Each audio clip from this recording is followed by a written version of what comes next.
Barbara, whenever you're ready, you can start. Okay, I'll start. Hello, everybody. So the people who are going to introduce me are teaching courses, so I'll just introduce myself, which has the benefit of it being a short introduction. So I'm Barbara Jones from IBM Research, IBM Quantum, that's in San Jose, California. I have a connection with IQuist, with the collaborations with Andre Schleifer, and we have been working on some problems since the IQuist has started. But today I'm going to be talking about some other uses of the quantum computer, and I'll be talking about the use of a quantum computer to calculate properties of systems in the presence of applied like heat and also a driving electric or magnetic field. And then I'll also be talking about a second project where, let's see, we have a thing that says this meeting is being recorded. I better press got it, get that off the screen. There we go. And then the second project is one which we use the noise of the quantum computer itself to simulate some molecules in solution, which is a naturally open quantum system. And that's the theme of, I'll just go right into the talk, that's the theme of what I'll be talking about, is that a quantum computer can be a very good simulator for open quantum systems, that is, quantum systems that are exposed to either temperature or driving fields.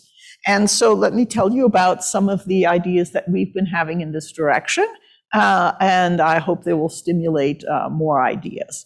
So let's see, what is this?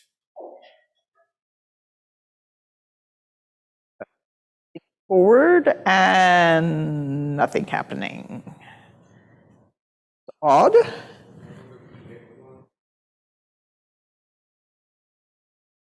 Mouse on the screen. Okay.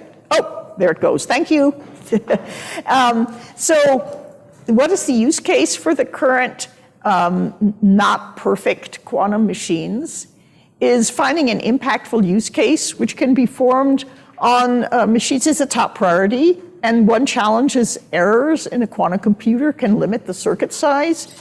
And the solution is, of course, algorithms that are robust to error and solving interesting problems. And so this is the idea in the image, that you could have dissipative systems that then are, if they have a steady state that they're heading toward, if they have a unique attractor, that even though there is noise that is imposed on their path to this attractor, if the attractor is strong enough and if the fluctuations happen on a slower scale than the actual relaxation to the attractor, then the system can be pushed toward the correct answer and the errors are mitigated for free. And so why is this work important? What are open quantum systems? What are driven quantum systems? Well, as I said, there are any systems that are at finite temperature or driving electric or magnetic fields, or here we have light, so we could have wave dynamic control of magnetism, high profile problems, robust against errors, no initial state prep, and we do this on quantum hardware. Not these problems, but that's the challenge of these. So another one is memristive phase switching in two-dimensional crystals that give charge density waves.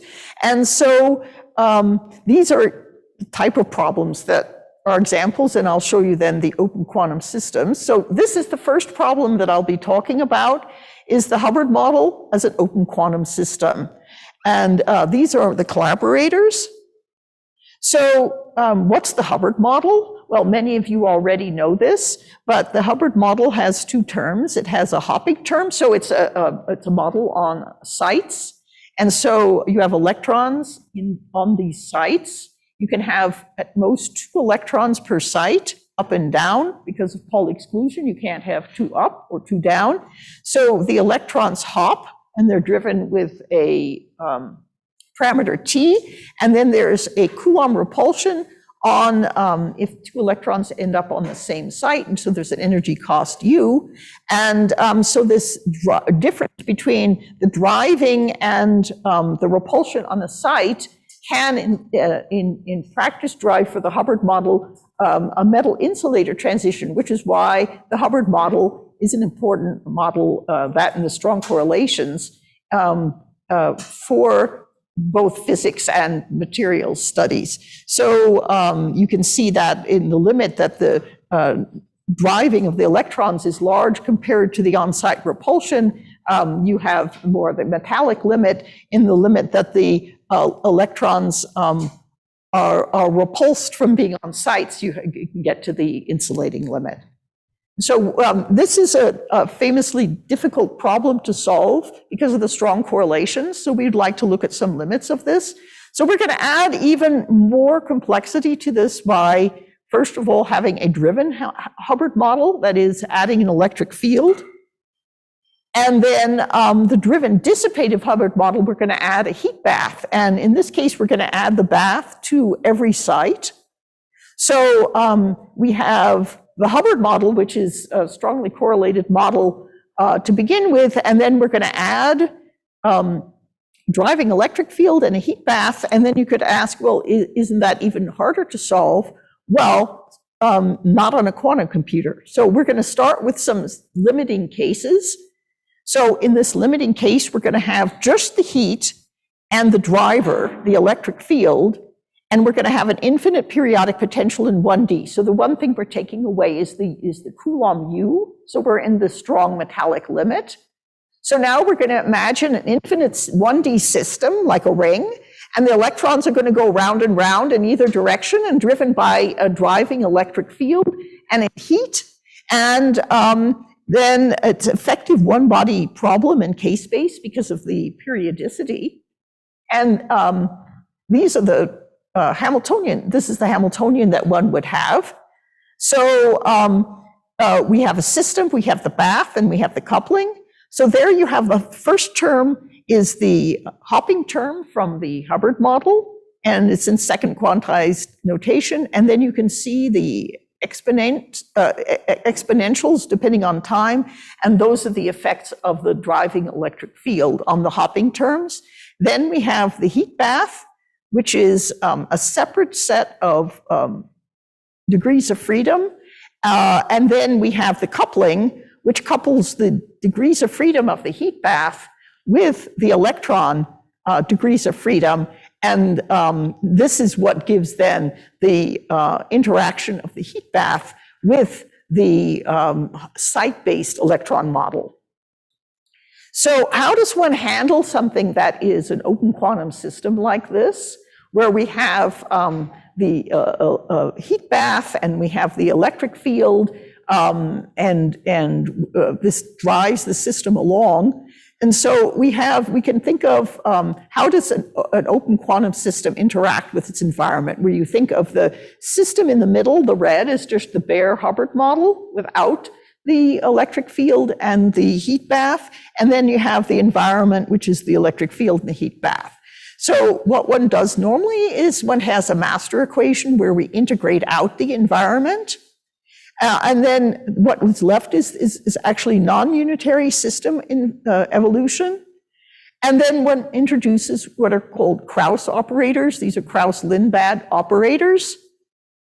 And these take care of the nonlinearity. And then one makes a few very common approximations, which are, so one gets then a different set of differential equations, and which is the formalism for an open quantum system. And the common approximations are that, first of all, that there's weak coupling, namely that the environment, as it couples to the Hubbard model, doesn't change in time. Because you realize as the heat bath heats the system, of course, the system will cool the heat bath.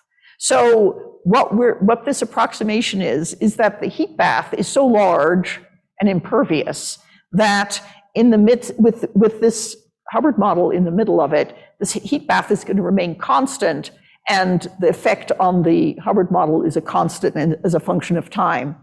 And then we have that the environment has negligible memory, so that it doesn't have a time-dependent behavior.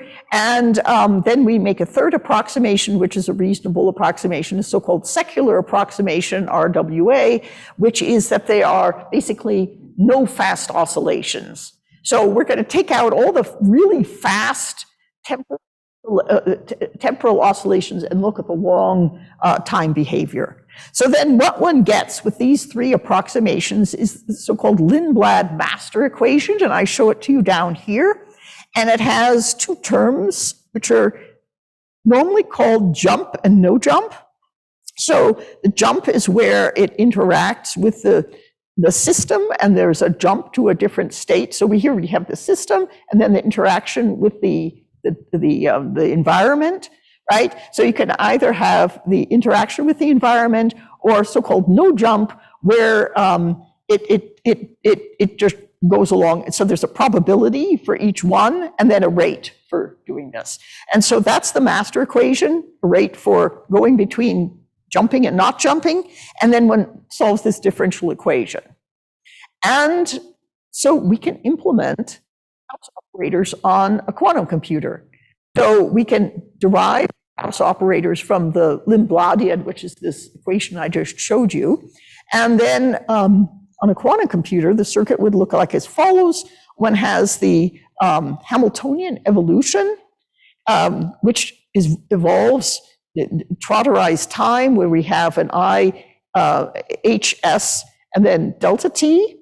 And then we then ramp the system to beta, and then we have the Kraus evolution, and then we have map it back, and then we have a reset. What does the reset do? The reset resets the bath. So it is this approximation, the bath is always constant at a fixed value. And that this is one Trotter step.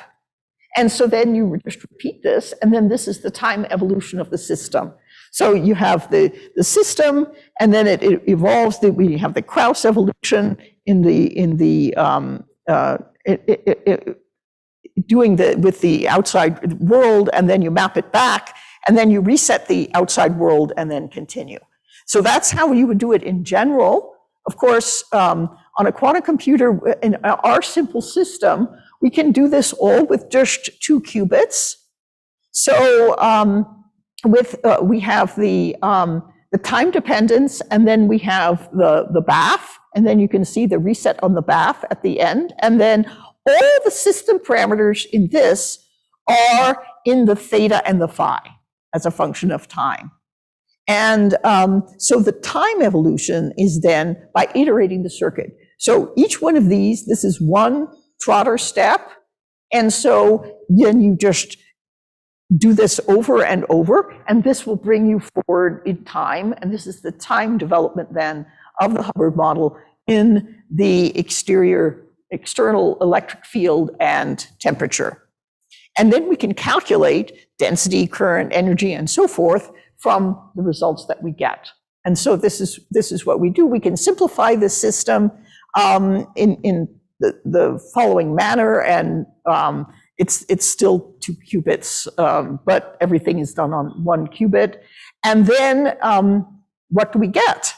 Well, first of all, you can think, what would you get for such a system? It's non-interacting, it's free electrons, but they're in a periodic spatial potential and a periodic time dependence, because the electric field has it's an AC field in a constant time. So when you have a periodic potential, which is both space and time, space you get Bloch oscillations, time you get so-called Floquet oscillations. So we get oscillations, and so the top plot is a plot of the density as a function of time in this ring. And you can see it's not constant, but in fact, it fluctuates. And why does it fluctuate? It fluctuates for the same reason that when you have a periodic potential, you get quantum fluctuations. So you get these Bloch-Floch-Clay oscillations. And what we found was that we were able, this is on quantum hardware, we were able to get 1,000 Trotter steps without decay of the signal. Oh, it's not actually, each of these is a Trotter step, 1,000 oscillations without having a decay of the signal. And we could have gotten more, we just stopped. So you can see that, in fact, it is amazingly good for doing these kind of problems. So this is on regular noisy hardware. And you can see that the signal is, in fact, extremely good. So, however, if you look very closely at the second row, you can see that the signal decays down to 1 very straightforwardly, but you can see it's just, this is a blow up. You can see it without correction, it's just missing 0 slightly. So we do a type of error correction, that is the images to the right, where it is so-called, the basis of this is so-called Richardson extrapolation, and what you do to find out what happens to a system that has some error in it is that you actually increase the error, not wildly, but in a systematic manner. And if you can quantify how much extra error you're adding, you can then plot your result as a function of the amount of error and then extrapolate back to 0 error. Okay, so we do a version of that here. What we do is our error is introduced by the reset gates. Why is this? Because the quantum gates act fast, and it's a rather simple circuit. Here it is again in D in the third row. It's a rather simple circuit. The other parts of the circuit, except for the reset, happen very fast, and comparatively so, it is the reset that takes the most time. So it is almost entirely the resets that, the time of the resets that cause the time of the qubit to decay. So what we do is we introduce more reset gates. So introducing more reset gates actually, so each reset gate introduces time, but it actually, more reset gates actually increase the probability that you will get a complete reset.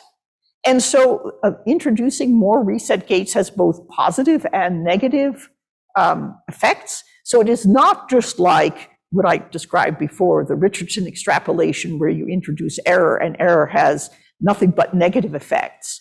This is actually having both slightly positive and negative effects. And so what we do is actually model from first principles the effect of having extra time from the reset gates, and then fit that to the data. And then we can have models of the error. And then once we have a model of the error and can map that to 1, 2, 3, or 4, you see, reset gates, then we can extrapolate back to 0 reset gates. Well, of course, we need a reset gate, but the reset gates in this case are the source of the error. So we can extrapolate back to no source of error, and we find that we, in fact, get the signal in the dark, and it goes all the way down. So we do this small amount of what's called error mitigation. So the difference between, just to clarify, on a quantum computer, there's error correction and error mitigation. Error correction is when you actually have a code that specifically aims to correct the errors on a given qubit, and it uses other qubits to do that. Like the surface code is an example of that. That is technically error correction. This is error mitigation, and it happens in real time as you run the circuit. That's the difference. This is after the fact. So it's post-processing, and so it is error mitigation. So this is error mitigation. And so we mitigate the errors in this manner by modeling the error and then extrapolating back to no error, and then we get the figure in the blue. And step 1000 actually takes 2000 CNOT gates. And if you know about quantum computing, CNOT gates have a lot of error in them, but we were able to have 2,000 CNOT gates, and we ran this on the hardware, and we were able to get these block oscillations. And then from these block oscillations, we could, yes, question? Yeah, so if you were doing regular error in the middle of every step. Well, problem. Challenge currently with error correction is you have to use a lot of qubits. So, yes, and That's fine. My question is, when you're doing this after the fact,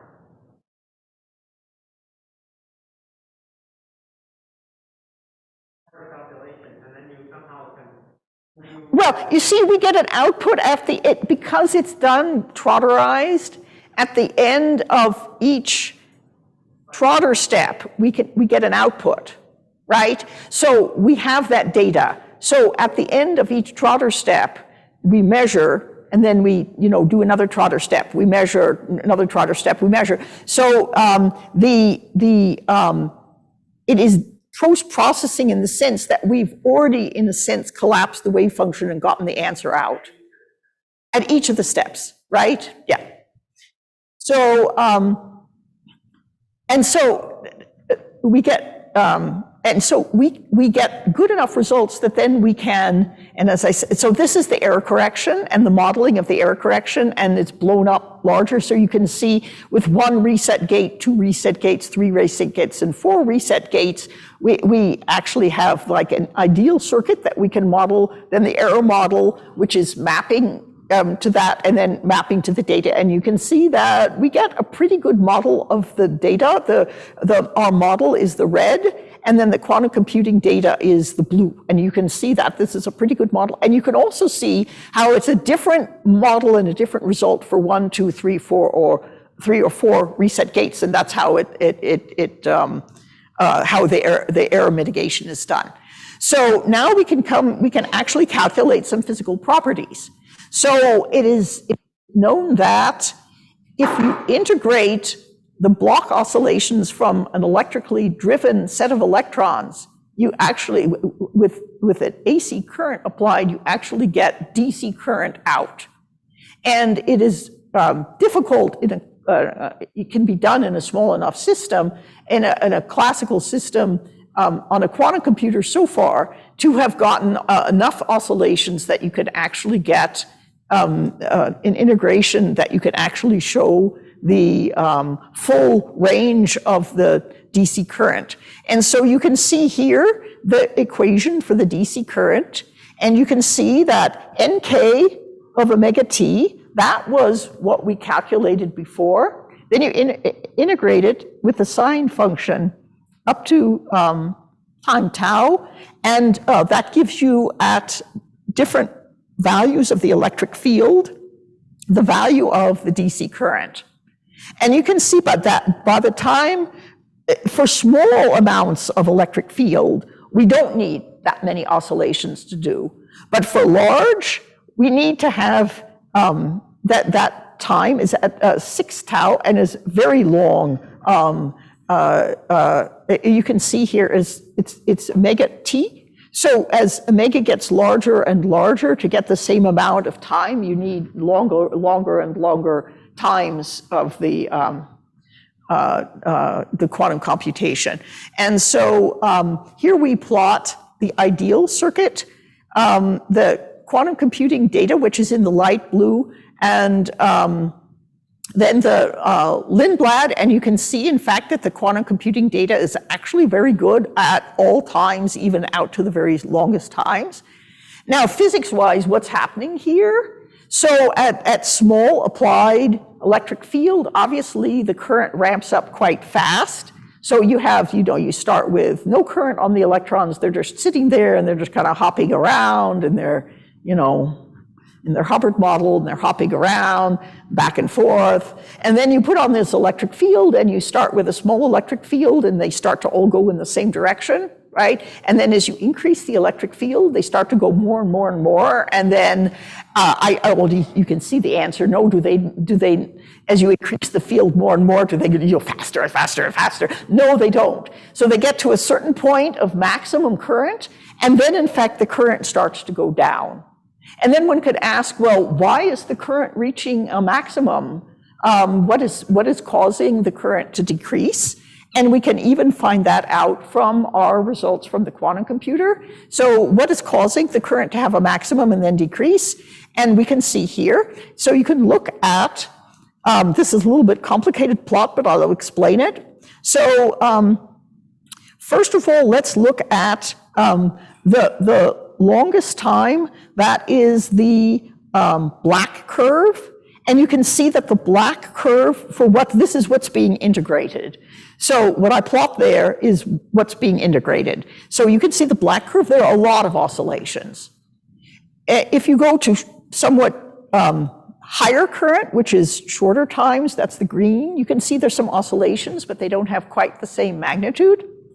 You go to even higher current, which is the red, the pinky, or however you can see it on your screen or here in the room, reddish pinky. And those oscillations are less. And now we can look at, well, so what's happening then at the maximum? That's the blue. And you can see with the blue, there are hardly any oscillations at all. And now it's explained why the current decreases when you have increasing applied electric field. It decreases because when you integrate, the thing that you're integrating over is starting to oscillate. You get more and more oscillations with this large electric field. And when you integrate them, the oscillations cancel out, just like, a delta function in Fourier space is when you integrate a delta function, oscillations all the way out, you get a delta function. So it's the same sort of thing that if you integrate a lot of oscillations, they can all cancel out unless, you have right at the zero. So this is what's happening, and you can see the reason you get a maximum is that the oscillations are just beginning to start. So what's happening is that you first start the electric field, it starts to ramp up its speed, and it goes faster and faster, and then at a certain point, it starts to oscillate, and then these oscillations cancel out the DC field, and then the current stops. And this is all then derived from the accuracy of the calculations that we could do on the quantum computer. And you can see we could have done this on several different methods, but this is kind of a proof of concept that you can actually get accurate enough results from the quantum computer to calculate these results. So the second problem that we're going to do on the Hubbard model is that we're going to have no electric field and instead have a magnetic field. And we're going to bring back the U. So what we're going to have instead is we're going to have one site, yes, just one site, and we're going to allow either 0, 1, or 2 electrons on this site. We're going to have a Coulomb potential so it's strongly correlated on that site if you have 2 electrons. And then we're going to have, in addition to this, we're going to have an applied magnetic field. So we're going to say, in this system, with applied magnetic field, what is the ground state of this system? And so there are 4 states possible for this site. And you could have, in theory, this is the mapping as how you could go from one site to the next because you have just one electron hopping between the two. And what we're going to do is discard the second order, that is this hopping across the middle, right, from both up to down. And we're just going to allow the electrons to hop from back and forth. And then we're going to, the minimal cycle then is as you see. And you can go from then one site to the next. And then with detailed balance, we can actually get the magnitudes. So these are the results that we get. So this is the circuit up at the top left. And it's again, instead of the previous problem where we could do it with 2 qubits, this one takes 4. But it's still not that large a circuit, as you see. And we're able to calculate this, and that actually the system, still we have, even with this fairly short circuit, we have dozens of CNOT gates because we have all 4 of these states, And then they go out for long times. Now, so then we simulate this with time and we see, does it go to a steady state? So then the plots that you can see, not at the top line, but the next two lines are time dependent. The x-axis is time. And you can see that at the beginning, there are some fluctuations, but then after a certain period of time, the state, it goes to a steady state. So each of these four plots in the second two lines are a plot of the probability of, in the upper left, of having the system be up. The one in the top right is the probability of having the single state be down. The one in the lower left is the probability to have it have no electrons, and the one in the lower right is the probability to have two. And so you can see when it goes to steady state. So let's think about what you would expect for such a system. You only have one site, and you can have either one electron or the other, and you have a strong magnetic field. Well, if the magnetic field is, let's say, up, you would naturally, and it was the predominant effect of the system, you would expect that you would end up with a ground state which had one electron, and that electron was up, right? Because any other state, the down, you have a large penalty against the magnetic field, and then if you have no electrons or two, both of them have spin zero, and so it is not as advantageous as to have up. So that's what one would expect for the steady state of such a fairly simple system. And so what do one get? Well, remember, this is actually at finite temperature. So already one's expectations are a little bit confounded, because in fact, the upper left is in fact what you would expect to get as the ground state. And you, in fact, as you see, you get no more, you don't even get 50%.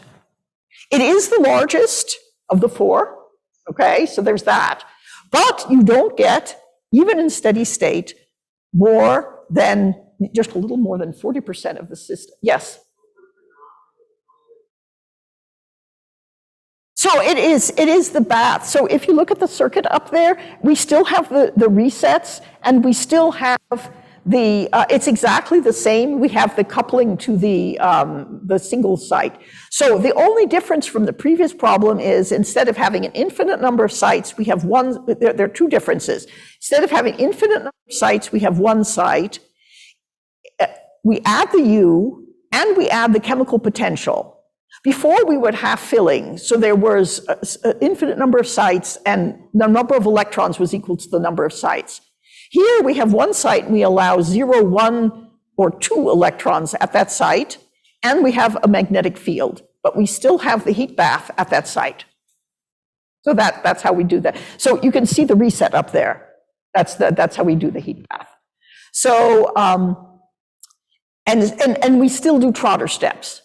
So each of these points that you see is this circuit executed one time, then 2 times, then 3 times, then 4 times, right?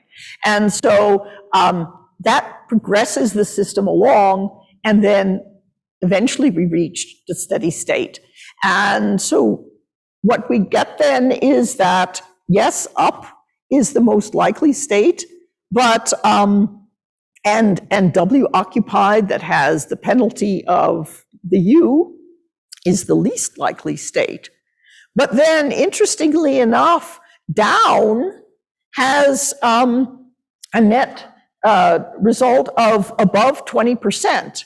And why is this? Well, because it doesn't incur a Coulomb penalty, so it's above the doubly occupied state, and it's at this is at finite temperature, and so then no occupation is then at 20%, and then of course but we still have a little bit of occupation. It's not very high. It's about 10% of doubly occupied, and so that's the effect of having quantum fluctuations and having temperature, we can get these population of, if this were a classical system, of course, everything would be up. But in this quantum system, with temperature, we get these fluctuations and we have finite probabilities into these states. So now in the lowest level of plots, this is a plot of how accurate are these results.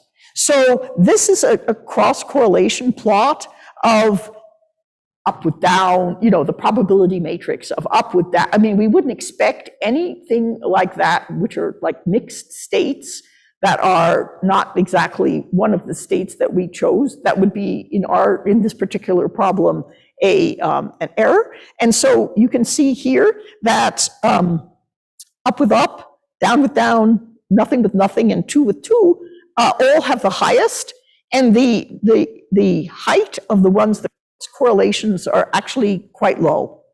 So the error on this is just like the other one is actually very low error. And remember, this is run on quantum hardware, not the simulator. And you can see that with these driven systems, open quantum systems driving to a steady state, the errors are, and there's no even error mitigation for this. It's just what you see is what we get. And it's actually, as you see, it's pretty good. So I should add, actually, the quantum fluctuations are not just the heat. It's in fact that you have a U. And even if you don't have the up and if you just have singly occupied, so if the U is not active, whenever you have a strongly interacting system where you have this U, you could have these mix of these population of these other states, and there's a strongly correlated problem. So before I go to the molecules floating around in solution and interacting with their spins, I would just do some thoughts on this section of the talk. So we've had successful demonstrations of two, we call it algorithmic limits of the Hubbard model. That is an infinite system with no Coulomb U and a single site with a chemical potential and a U, and in a magnetic field. And in both cases, I would say we have robust simulation of these so-called driven, that is the exterior field, and dissipative, that is the having a temperature, on near-term quantum computers. The exciting results is that we've been able to get 1,000 Trotter steps on this and see enough oscillations to be able to integrate them out of accuracy, to be able to integrate them out to actually see the DC current emerging from the block oscillations, which are the AC oscillations that you see at the beginning. So dissipative systems are naturally error mitigation. And why are we able to get this? And I said it already a little bit at the start, but I'll be very explicit here that the reason it works is because the relaxation of the system at each step is faster than the quantum errors can appear. And so in that limit, whenever you have a problem that is in that limit, prediction is that this should be a good thing to simulate on a quantum computer. Yes?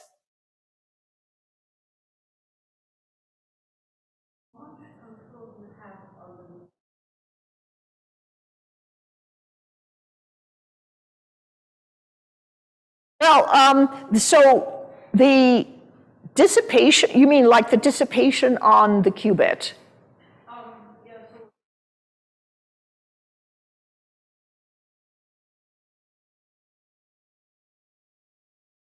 Yeah, So the bath is like very controllable. So you saw before how we did the bath, we just had like modes, right? And then we coupled these modes. But you could imagine a more, I don't know, complicated bath, and it just would take a little bit more effort to compute, but you could, so the heat bath is very controllable. It's just a Hamiltonian simulation. If you can put it in a Hamiltonian form, you can simulate it.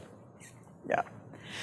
So now we're going to change gears and we're going to be talking about a different system.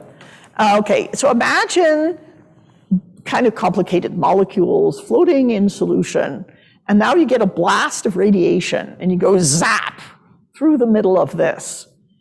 In the path of that zap of radiation occurs a lot of stuff, but primarily what happens is it excites the solution that the molecules are in, and those molecules undergo a lot of charge, and this charge can then charge the molecules in solution. And they get charged spin 1/2. So now they're spinful things, and they can interact. And as they interact, their spins, as you can see, if they're aligned, they are ferromagnetically aligned, and if they're anti-aligned, they're antiferromagnetically aligned. And these oscillate back and forth. So the singlet state population oscillates between these two, and this effect is called quantum beats. So this beating effect is a well-known effect, and it occurs with many kind of molecules that can be charged when you excite a solution. Sometimes lasers are used rather than, radiation, but it's very dramatic with the radiation. These experiments are often done in Russia, where there's, radiation. You can use radiation and simulate these things. So what we do was take worse, right? But reasonably complicated molecules, and see, not using the chemistry of them, but seeing with their properties of hyperfine coupling, which is the coupling in physics. We don't often think even the nucleus, it's just green. Let's not even think about that nucleus. It's just horrible, But in chemistry, they talk and think about the nucleus all the time. And so the coupling, there can be, and MRI, of course, uses this. There can be a coupling between the nucleus can actually have a spin as well, and you can have a coupling between the spin of the nucleus and the spin of the orbitals, and that is called a hyperfine coupling. So these materials, these chemicals have both the coupling between the spins of the two molecules and the coupling on site between the electron spin and the nuclear spin.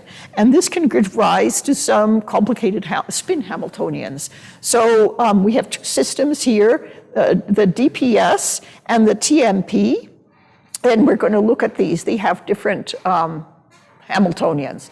So this is an example of the experiment. It has considerable noise, and in particular, as you can imagine, with something that is just driven with a single pulse, and then the impetus goes away, that the system relaxes in time. And so what happens is, indeed, this happens. At first, you get these quantum beats, and then as time goes on, the signal decays, right? And so what is measured is time-resolved magnetic field effect, or TRMFE. And so if we want to model this experiment with a quantum computer, or as a theorist to model it at all, we have to actually calculate what it is that is experimentally being measured. And is this TRMFE, and is a ratio of effect at large magnetic field and zero magnetic field in this manner, with this theta, which is an experimentally determined parameter that we ask the experimentalists to give us, and then they give us to us. And so it's given from the experiment. So we wanted to model this, including the decay. So we tried 3 kinds of modeling of the noise that gives rise to the decay. We tried quantum simulation. We tried Kraus operators, which, if you were looking at the first part of the talk with the Lindblad equation, right, and the outside of the inside, and the jump, and then remember that part of the talk, Kraus operators, and then, okay, we're just going to take the inherent noise on the qubit, and we're going to see if we can map the decay of the qubit signal to the decay of the experiment. Okay. That's kind of crazy, but it turns out it works. So let me show you. So luckily, these are also very small circuits and very small numbers of qubits. So with no noise, you can just run and it matches. So even system, the qubits are good enough that you can run with just the normal error mitigation that they do as on the quantum computer, on readout error mitigation and all that. You can get actually very good match to the theory if you don't have very many oscillations. And so there's no decay. But we wanted to do the decay. So first of all, this is the first case. I said we do it 3 different ways, right? First of all, on Kiskett error, they have a number of canned methods of error. And so we looked like 10 or 12. And so we looked at the different kinds of error and we tried them out, and we found that the one that fits the best is only one type of noise matched the data, and that was thermal noise acting on the gate, and that is T1, T2 error. That is the magnetic error that you get like with NMR.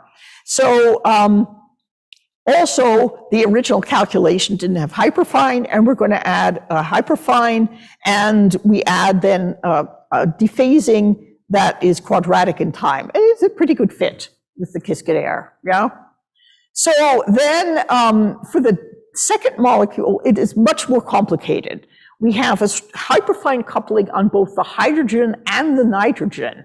So the hydrogen has a nuclear moment of 1/2, and the nitrogen in the has a nuclear moment of 1. So this is some whopping nuclear magnetic moment. And so this spin 1/2 and spin 1, and then you have the 2 spin 1/2s of the molecules. And so this is in fact 24 degrees of freedom. So if you add them all up, right, with the spin 1, which has 3, and then the others, which are 2, right, you get 24 degrees of freedom in this problem with normally a 24 by 24 matrix, that if you wanted to solve this, it would be kind of, well, you solve it approximately on a classical computer's piece of cake, but if you want to solve it exactly, you cannot, right? But using preserved quantities such as total spin, it plot diagonalizes, and the largest one is 4 by 4. It's still tricky to solve analytically. But then we can calculate the expected value of the spin singlet as function of time with no decay. And then what we do is we add decay. And so without decay, with all this hyperfine coupling and the 24 degrees of freedom and you see in the upper left what the signal would look like without decay. And so you can see it's no regular oscillations anymore. It's like, many different frequencies competing. And then to compare with experiment, then we want to add T1 and T2 to the equations and then decay this thing. And so this is the experimental data for the second set of molecules, also noisy as you increase in time. And there's this effect, look at low time, where the theory differs from the experiment. And what that is the short-term effect when they zap this system with the radiation. At first, even the solvent has magnetic moments that, in fact, there's so much more solvent than there is molecules, that the magnetic moment on the solvent washes out the signal. So one has to not look at the signal below 10 nanoseconds because the solvent is acting up. But then past that point, we get the quantum beats. And you can see it's much harder to model than the other system because we don't have regular, and what's more, it starts to decay quite quickly. So this is so the theory here is an approximation that just assumes a Gaussian decay to the noise. And now we're going to model this on the quantum computer and see how well the quantum computer can model this decay. So this is the circuit. We rotate one qubit by the pre-computed time-dependent value. So, and then we calculate as a function of time with the theta in there, just the S of t that we can calculate, and then we put in decay, and the decay is just from the time steps. So we first want to jump to what if we want to use the decay of the qubit to model the decay of the system. And so we're not going to simulate the dissipative channels. There's no Kraus on this. We're just going to, here's the circuit. The circuit is small and simple, and we have then identity gates, and the identity gates are in there to induce the noise. And so we have some identity gates, and we oscillate this and look at the result. So first of all, run this on the normal computer and have lots and lots of identity gates. So we just let the qubit decay. What would one expect to see? Well, remember, these are still fairly noisy systems.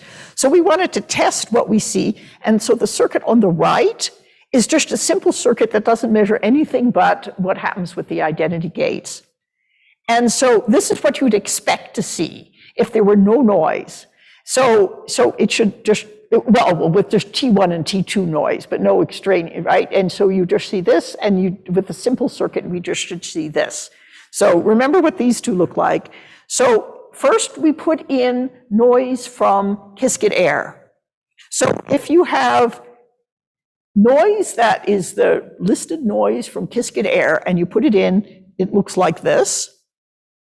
But then what did we actually see when we ran it not on the simulator with simulated noise, but we saw that. So when we see this, we said, we first despair the black in the background is what we'd hope to see, right? We at first despair in getting any signal from this that can map to the experiment because, I mean, look at the data. And so we brought this to, we first, were gassed, right? But then you look and you can see that there are actually some oscillations that are going on. And so we brought this to the NMR experts at IBM. And they said, why don't you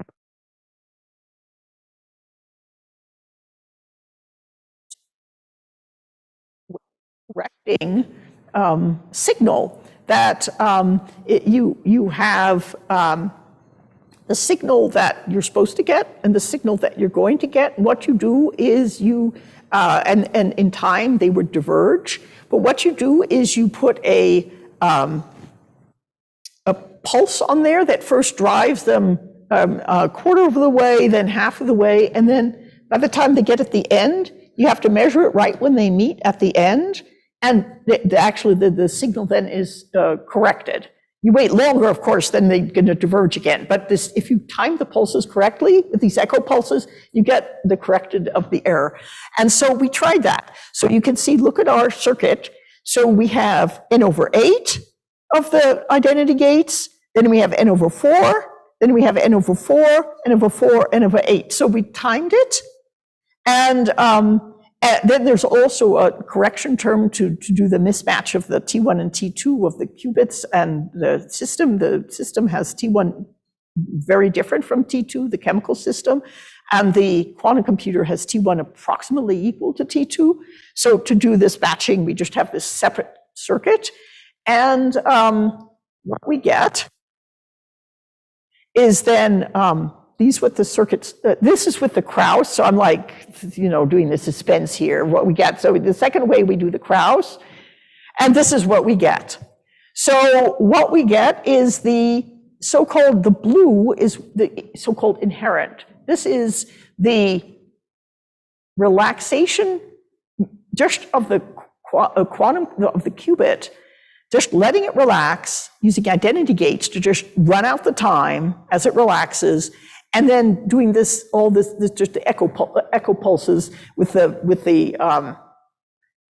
pulses as with the proper timing to take out all this extraneous oscillations. And look what clean signal we can get when we just do that. And so we have the one on the far right actually shows the experimental data. It shows the theory, it shows the Kraus, and it shows the inherent. And you can see that, in fact, the inherent is actually quite as correct and clean as even the Kraus and the theory. So, and then this is the other simpler system that has the single oscillations, and we did the hardware on this, and you can see it matches even better. In fact, if you look at the signal on the far right, and you look at the experimental signal, and you look at the red, which is the quantum computer, and compare that to the theory, remember, is an approximation. It's a semi-classical theory with, and it's going to be worse as time goes out. And you look at the quantum circuit at long times, I would argue that the quantum circuit being more halfway between the two is actually a more accurate representation of what's happening than the theory. So I want a summary and discussion at this point to leave a little bit of time for the questions. So the Kraus operators, what is the pros and cons of that? So Kraus operators have the advantage of being highly controllable, and we are free to construct thermal decay with any parameters we wish. We can put any kind of parameters in or type of decay, and Kraus operators can model it. However, Kraus operators have the disadvantage of requiring a larger and deeper circuit and are less reliable than on the really big circuits on current devices. So the second way of doing decay is we leverage the thermal decay of the qubits themselves to model the thermal decay. And that has the advantage. The circuit is really small and simple. You just, let it run out. But it has the disadvantage that we're not in control of the decay parameters. And we just have to do the best we can to map the decay of the qubit, T1 and T2, to the decay of the experiment. And then once we do this, everything, the decay, we're just making a big assumption that the decay processes inherent in a qubit are the same as the decay process in the spin system of two molecules in solution. It does. So will that work every time? It's an interesting question about the universality of spin decay, right? So we invite the community to try this on different systems with qubit and see to what extent, in fact, basic spin decay is translatable between systems.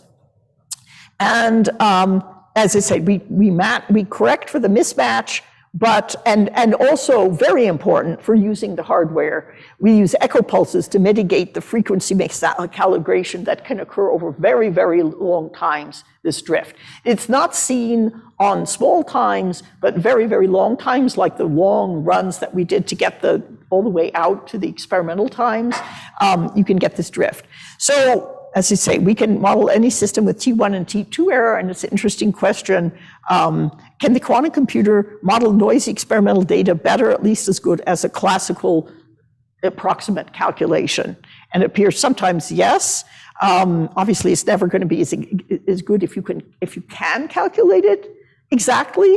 But even these systems, you can't calculate it exactly. So you're always going to have an approximate for the theory. And so I'll leave it there. And thank you very much, and see if you have any questions.